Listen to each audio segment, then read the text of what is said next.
Yes, guys, what's happening? And welcome back to the channel and welcome to this evening's live stream for match reactions and player ratings for Burnley 0, Chelsea 4. A convincing win in the end for the Blues with 3 goals in 7 second half minutes, all but putting the game to bed. But truth be told, it is a classic cliche, I know, but it really was a game of 2 halves. First half, absolutely dreadful. I don't know what Thomas Tuchel said at half time, but clearly changed something. And, you know, the rest is history. We come out and we blew Burnley away and they massively crumbled. 2 goals for Kai Havertz, a goal and an assist for Rhys James on his return to the starting lineup, and also a goal from Christian Pulisic. And yeah, it could have been much more if we wanted it. And I'm delighted to be joined once again by Theo from the Shed End podcast. Mate, thank you so much for joining me. Pleasure as always. As I just said, that really was a game of 2 halves. Before we get into, you know, the second half and us doing really well, that first half was quite shocking, wasn't it? I thought we were slow, really slow between the lines, not moving the ball quickly. I mean, I can't really remember us creating an opportunity. Yeah, really sluggish and slow first half. Had you told me full time would be 4-0 to Chelsea, I would have probably laughed at you. But it felt like just typical Chelsea starting a bit slow, a bit like that Palace game. We looked a bit lackluster. If anything, Burnley were the better side in that first half. I think expected goals, the commentators read it out. It was 0.17 for Chelsea and 0.76 for Burnley, if I'm not mistaken. And had Burnley taken a few of their chances, particularly with Dwight McNeil, they could have easily been 1 or 2-0 up. So we were quite lucky to go into that, go in at half-time, 0-0 still.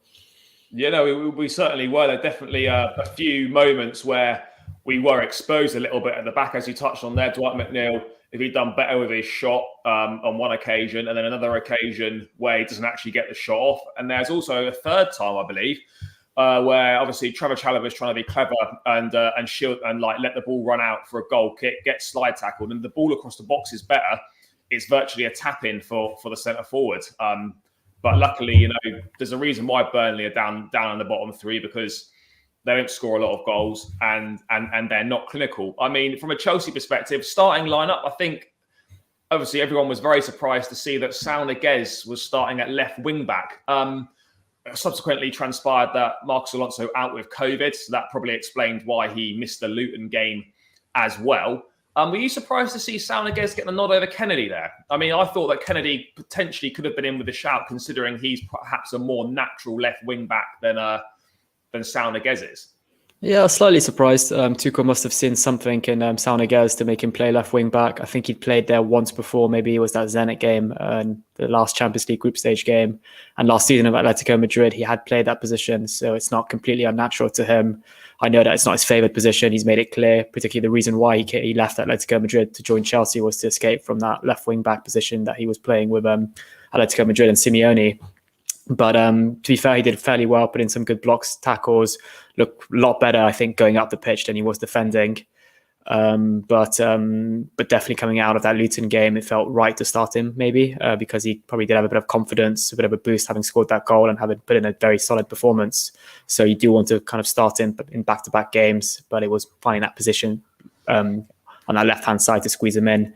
Would I rather Alonso there or Chilwell? Maybe Kennedy, probably yes.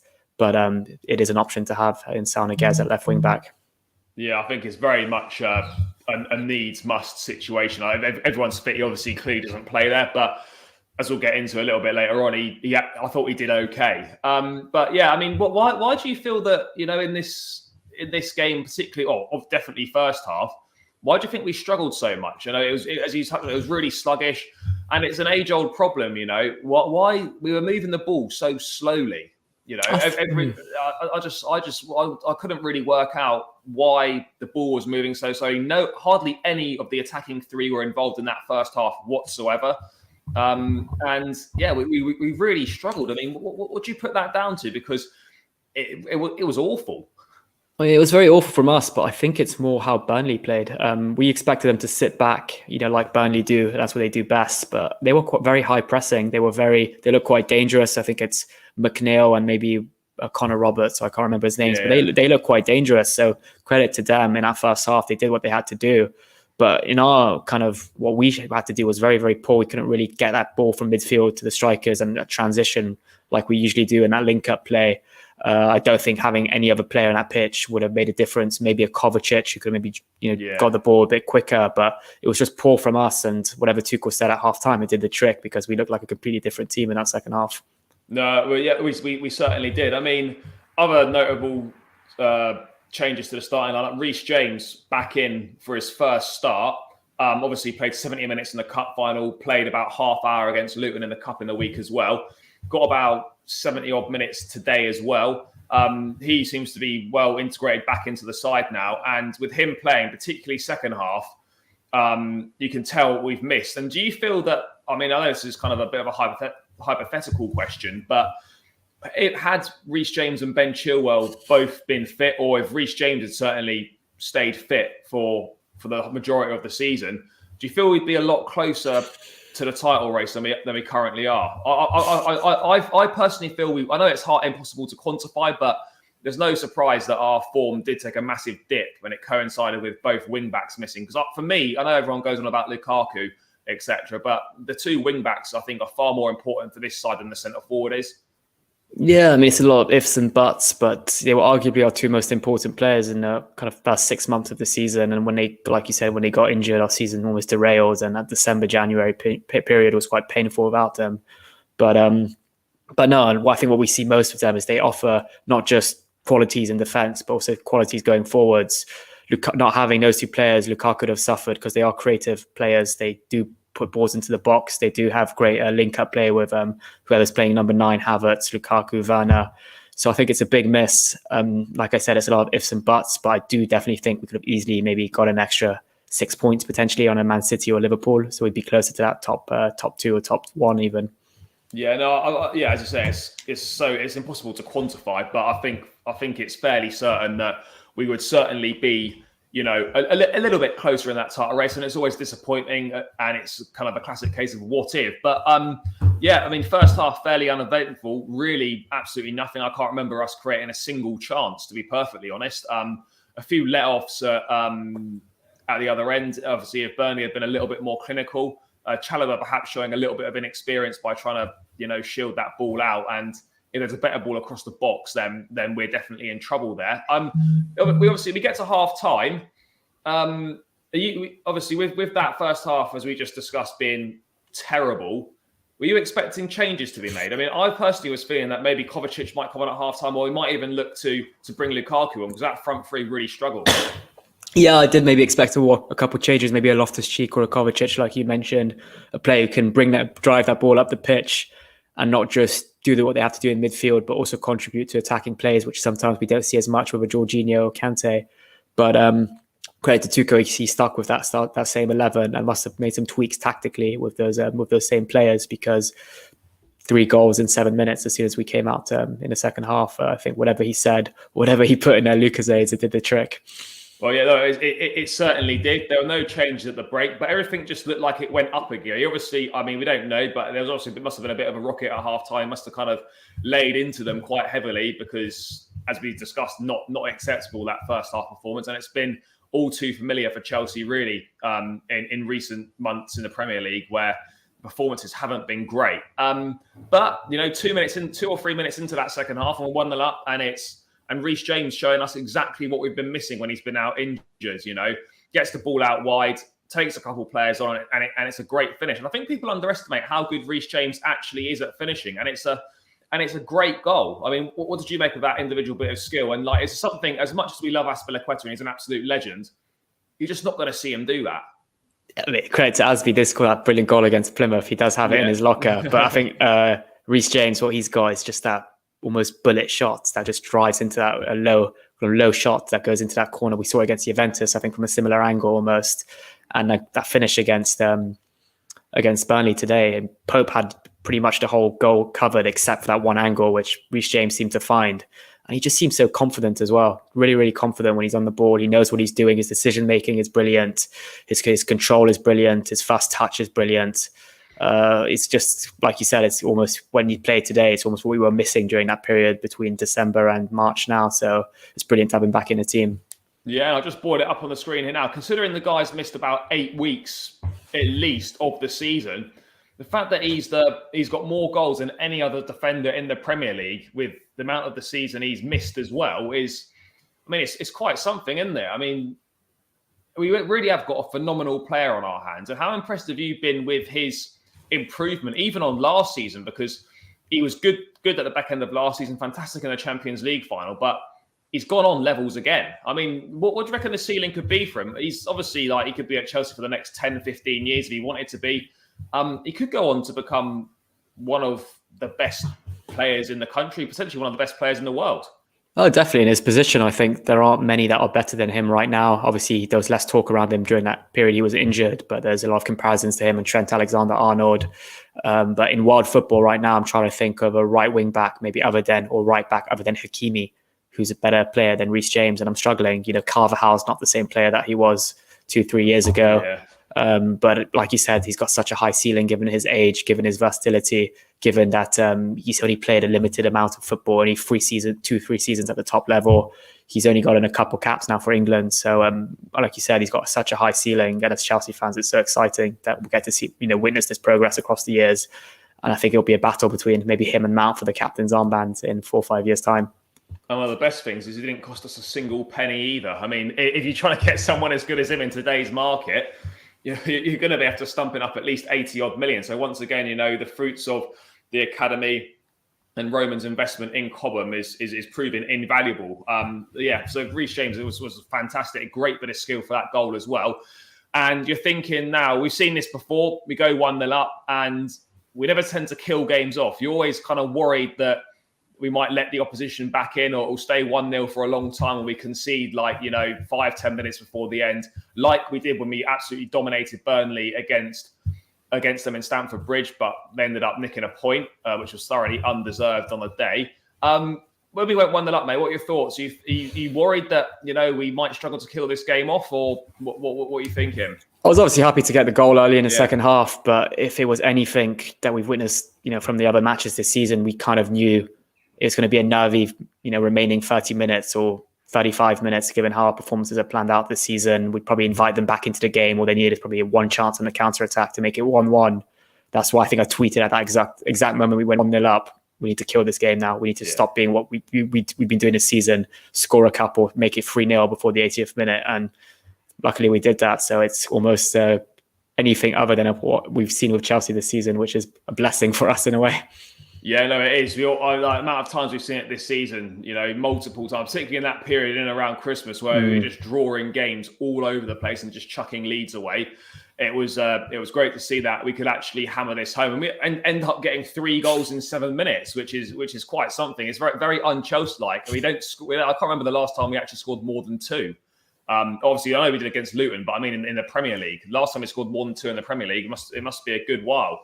Good point. It's a good while. So we're not notorious with scoring a lot of goals. So that was very pleasing to see today to get 4. I mean, our wishes were answered, and pretty much instantly there's a second goal when it's Kai Havertz. I think Rhys James he definitely assists one of those goals. I'm not sure if it was the header or the tap in, but it's a great ball. James did the tap, and I think Pulisic with a cross for Havertz. And a great header from Kai Havertz. And Havertz, again, for all his important goals he scored for Chelsea, and the fact that he's got those cup final goals, his league form's not been that great. In fairness to him, he's probably been our best attacking player in the last few games. But it's a great header. And do you think Havertz today is this could be a big moment for him? 2 goals. He was a nuisance, and he's shown that he has got the ability to play in that number 9 position. I mean, how big a day was this, do you think, for him? It was really important. Like you mentioned, his Premier League form hasn't been great. I think before today, only 2 league goals, Liverpool away, 4, and 4 now. So 4 after today's game. But in the run up to the games today's game, he looked quite sharp, particularly when he's replaced Lukaku in that number 9 position. And one thing I always credit him for, and I think he's very underrated in that department, is his aerial ability. A lot of his goals have come from headers. We saw it against Lille. We saw it against Burnley, I believe, in the reverse fixture. The goal against Liverpool was a brilliant header from a corner.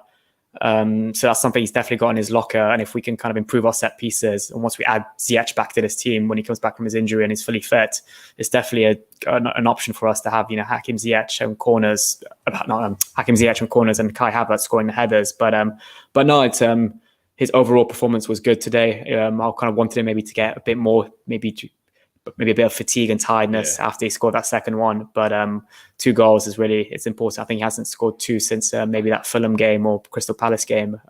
It's been a long time. Yeah. But let's say, like with Havertz, there's undoubted ability there, as we all know. But we've seen it in European and cup competitions. But as you say, to have no goal in the Premier League, that was his first Premier League goals since the reverse fixture. And that Burnley fixture must have been back in September, October? November, I think it was. November. Yeah. That's a long time to go without Premier League goals. So, he's shown that he can do it. And today was a big plus for him. He gets a third. He can't miss. He's in the right place in the box, and it's a tap in from a Rhys James cross. The second half it peters out a little bit. We've seen obviously Mateo Kovacic and Ruben Loftus-Cheek come on. Are you surprised? Ruben just seems to be used as utility man these days.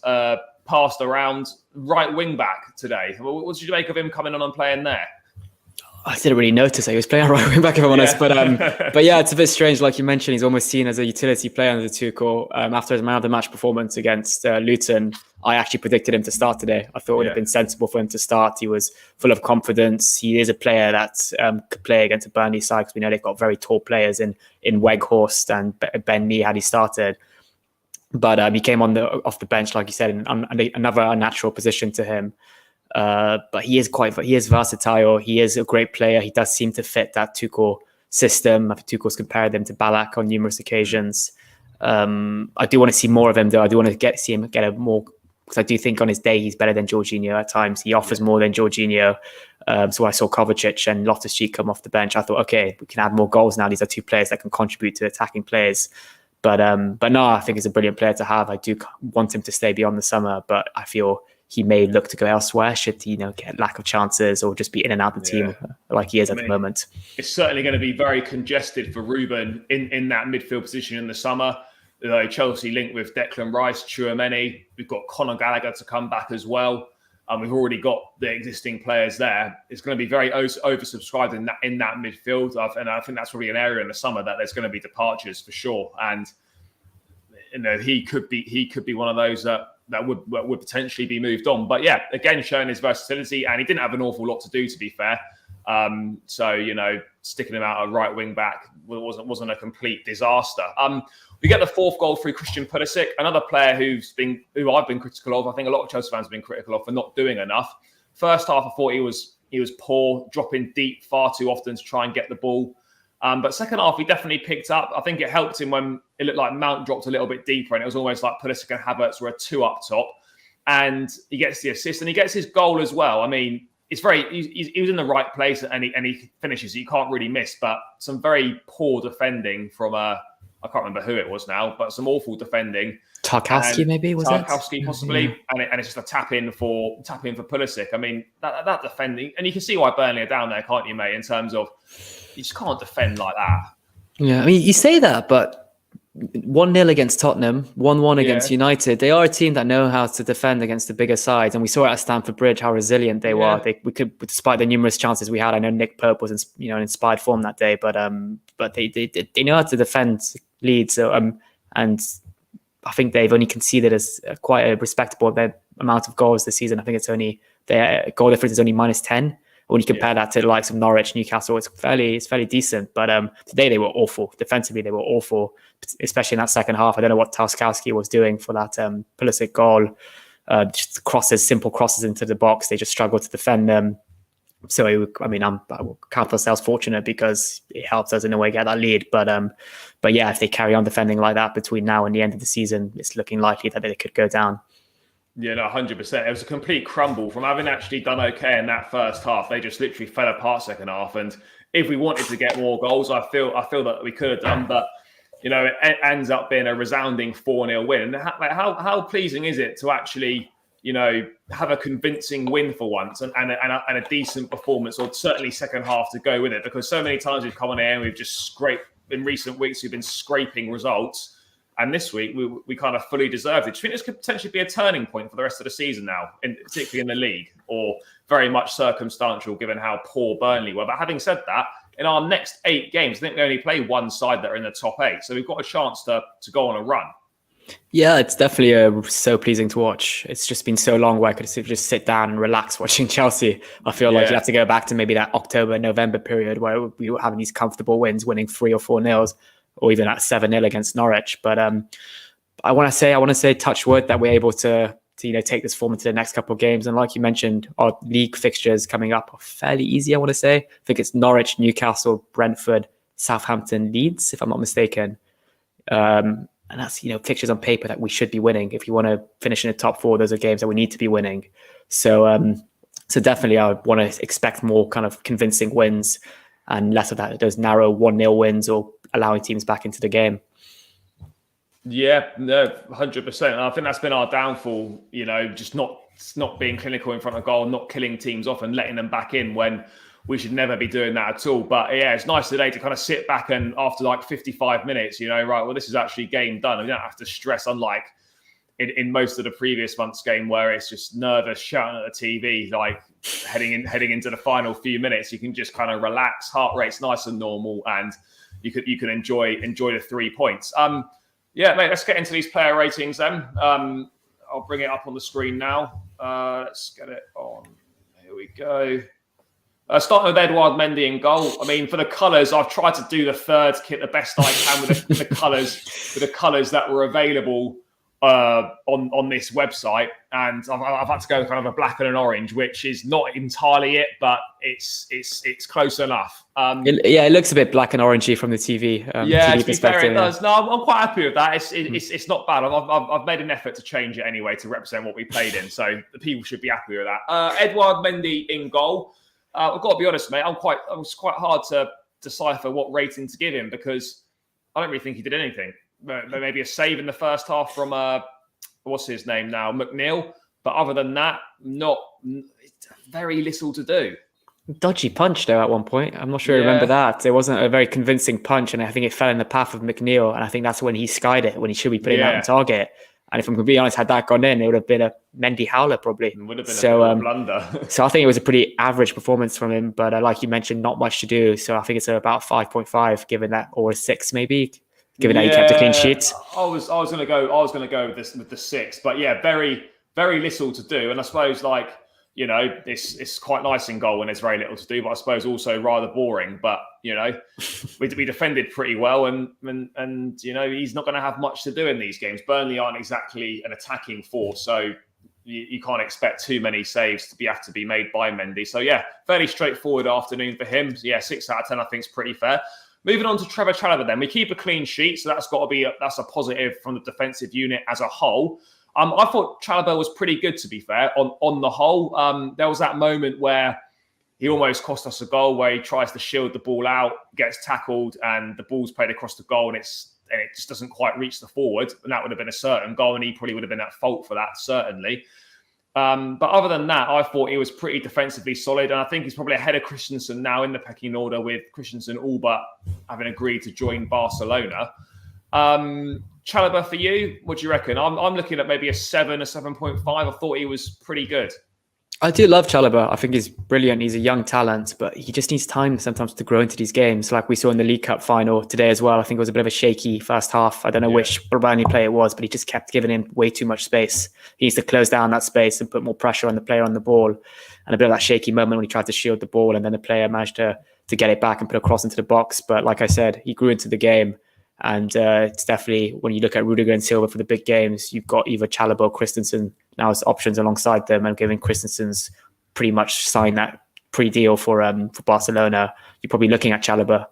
But I think a 7 is about a fair rating for him. Yeah, for sure. And just briefly on that, mate, Christensen obviously looks like he's going off to join Barcelona. The final details are going to be sorted next week. What are your feelings on that? I'm a little bit, I don't know if guff is the right word, but I think it's a bit of a shame because I think he's a top player, and I think Chalobah could be better than him. But at the moment, Christensen for sure is better than Chalobah, and I think he's an outstanding defender. And I think it's a great shame to lose him on a free. Yeah, well, we've got all our defenders fit. Arguably, we've got one of the best defenses in the league, or even the world or Europe. But it is a blow. Like last 2 seasons, I think we've really seen the best of Christensen, particularly when Tuchel's come in. The fact he played 45 minutes of in the Champions League final and put in a brilliant performance shows that we can rely on him, trust him. And it is a bit gutting. He supposedly comes from the academy. He's a brilliant player, but at the same time, we want players that are committed to the club, that want to play for Chelsea. And if he wants to go elsewhere and plays football elsewhere, just let it be, I suppose. Let it be. I've kind of come to terms that he's gonna be leaving. It's the one I really want to be focusing on now is Tony Rudiger. I feel that's the big one we need to get signed up to a new contract. That 100%, man. I always look at it. People get angry. Oh, why is he moving? He had 2 contracts on the table. He messed us about. At the end of the day, for me, these guys are human beings. It's their careers, their decisions. If he decides that he doesn't want to sign a contract and he wants to leave, that's absolutely fine. No player's bigger than the club. Players come and go from Chelsea all the time. Far bigger and better players than him have left, and the club, survives. It goes on. So yeah, it's always disappointing when top players leave, but it's just part and parcel of supporting the football team. So I don't have anything against him for wanting to move on. But moving on to Thiago Silva, it's a shame that he's not a few years younger. Another outstanding performance today, and I don't know what to keep saying about him. We run out of words. It's always the same thing, but again, absolutely faultless from him. It was brilliant. You say it's a shame that he's not a few years younger, but he's playing like he's about 27 or 28. Yeah. He's a fantastic player. And again, just so dominant, defending corners, crosses, anything that comes into the box. He leaps up in the air like a salmon that just comes flying out the water. It's another brilliant performance. And I can only echo what you said. I'm almost running out of words to describe his performances. So I think it's given that he got a clean sheet, it's got to be about an 8 or an 8.5. Yeah, I think we're going 8.5. Not quite a 9, but definitely 8.5 for sure. Moving on to Tony Rudiger then. Please, can he just sign the contract? that would be so helpful for us. It really would be great. The longer it goes, I don't know what's going to happen with this, but I'm sure it all will be revealed soon. But again, another solid performance from him. He defends well. He's physical. He's aggressive. He gets forward well. I don't think he did an awful lot wrong today. Probably a shade better than Chalobah, but perhaps not quite as good as Silva. Yeah, I only just echo what you said. I love it when he just attempts those long-range shots, and most of the time they do look like they're on target as well, which is good. Another solid performance defensively, and also going up the ball, controlled the ball when in our own half. What I like as well, he never really looks like he's put under pressure as well. He knows what he's doing when he's on the ball. He knows what he's doing when he's passing to a certain player. Some brilliant passes, not just around the defense, but to the strikers. So again, I think an 8 or 7.5 is a fair rating. Yeah, I was gonna go with the 7.5. Yeah. I'd just love to be there in the stands, hopefully at a game where he does the 30-yarder and it goes in, because it'll be absolute scenes in the ground if you're there for it to go in. So hopefully you can get to a game and that goes in. But he keeps trying, and one day it's going in. One day it's going to happen. Leicester at home. He loves a goal against Leicester, so it's going to be Leicester at home. Moving on to a right wing back then, Rhys James. We spoke about him a little bit earlier. He was outstanding today. Really, really good. Showed us what we've been missing. Fantastic piece of individual skill and finishing for the goal. A nice assist for Havertz as well. A really great performance from him. Do you reckon he's up there with Silva's 8.5 or a bit more, the same?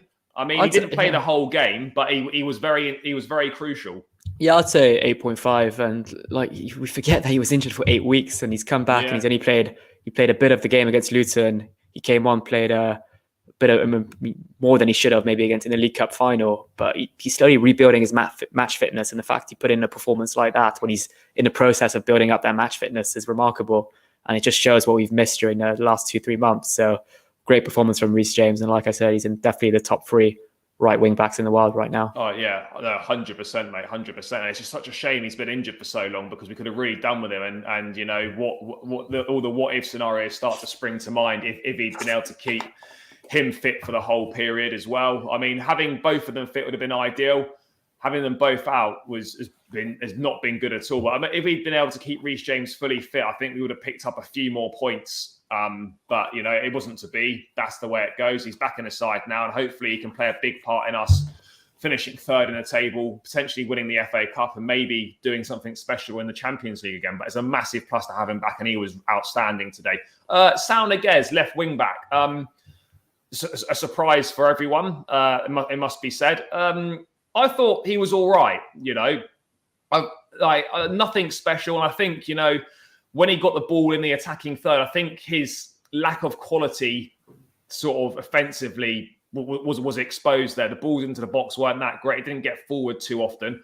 I actually thought he defended okay, but I mean, I guess everything for Saul today was nothing terrible, but not exactly anything very good. I think it was just kind of average all over.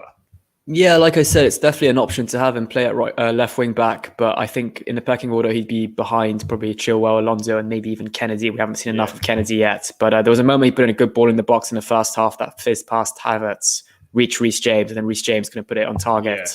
But and there's also a moment in the first half he got caught out quite easily. You just didn't really realise the defender was behind him, and he put in quite a dangerous ball in the box, and then Silva was forced to block it off the line. But no, a pretty average performance from him. I think maybe a 6.5 is a fair rating, given that he was playing in a, like I said, quite an unnatural position. Yeah. I was looking at a 6 or a 6.5. Let's go with a 6. I think he was above. He was okay. Moving on to the midfield too, I felt Kovacic should have started. The first half was evident there. No one stepping forward with the ball. No one, directly running from midfield into that final third.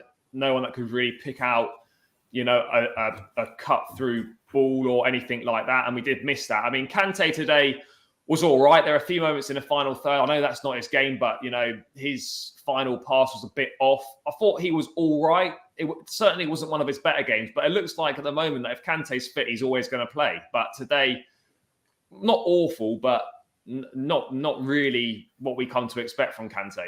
Yeah, I think it was you, Charlie, who said he's more of a big game player at the moment. Yeah. He performs more in those kind of big Champions League games or against the big six. And today was a pretty standard average performance, maybe a bit below Kante's usual level of performing in those big games, but he still got the job done. He still managed to keep possession. So I think about 6 is about a fair rating for him. Yeah, I think so. I think, it's these games where we discussed this before, mate. Like, you definitely play Kante in all the big games, but in your standard run-of-the-mill Premier League game, like a Burnley away or whatnot, I don't think we really necessarily need him from the start. I think the first half perhaps would have been a lot better if Kovacic had played, just for the reasons I've given. But ultimately, we won the game, so I don't think it matters too much. But yeah, Kante not at his best today. Jorginho back in the lineup, captaining the side. He's been out of the side in recent weeks. Not been in the best form. Kante and Kovacic have been ahead of him, and Loftus-Cheek has been ahead of him as well in certain games. He returned to the Premier League lineup today. What did you make of him? I thought defensively not bad. It's one of those games where you didn't really notice him, to be honest. Yeah, his performance went a bit under the radar. Nothing remarkable, but quite unnoticeable. But I think that's kind of what Jorginho does in a way. So he just controls the ball in that midfield, sets the tempo. And even though he doesn't do anything remarkable, when you take him out that team at times, you do realize that there's a big drop in performance. I've said it so many times before, but like we saw in that in the League Cup final, I think in the Club World Cup. So very important player to have. But at times if you do want a bit more energy in midfield, maybe rather a Kovacic or a Loftus-Cheek. So I think if Kante gets a 6, maybe Jorginho gets a 6 as well. Yeah, I don't think there was an awful lot between them today. But yeah, you know exactly what you're going to get with Jorginho. And if you're looking for energy and, driving forward from midfield, linking the attack and stuff, you're not really going to get that from him. So it's very much, exactly what you're going to get with him. And, he controls the game and he's defensively solid. But again, nothing outstanding from the midfield too today, but we got the job done. Let's start with Mason Mount then in the attacking third. I've got to be honest, I don't think Mount's played well for a number of months. I was about to say. I really don't.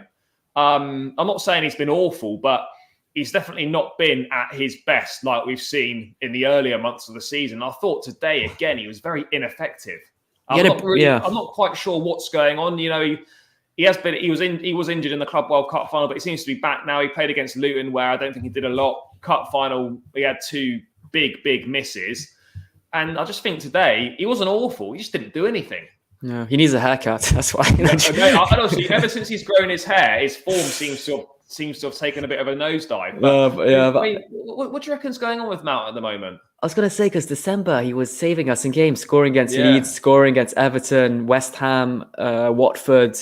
And then I think since the new year, he's just looked a bit poor. He's looked a bit like he knows that if he doesn't play well, he'll still start games. So maybe it's kind of, maybe he needs to be dropped for a few games to know that his position in the starting 11 is never 100% guaranteed. But right now, if you're looking at form and merit, you'd probably rather a Ziyech or Loftus-Cheek ahead of him. But no, again, a very average Mason Mount performance, and that's what we've been getting since his mini injury at the Club World Cup. So I think a 5 or 5.5 is probably... I was going to go with a 5. I just think he was average. I mean, I think if Hakim Ziyech had been fit to start, he obviously wasn't because he was on the bench and he didn't even come on at all.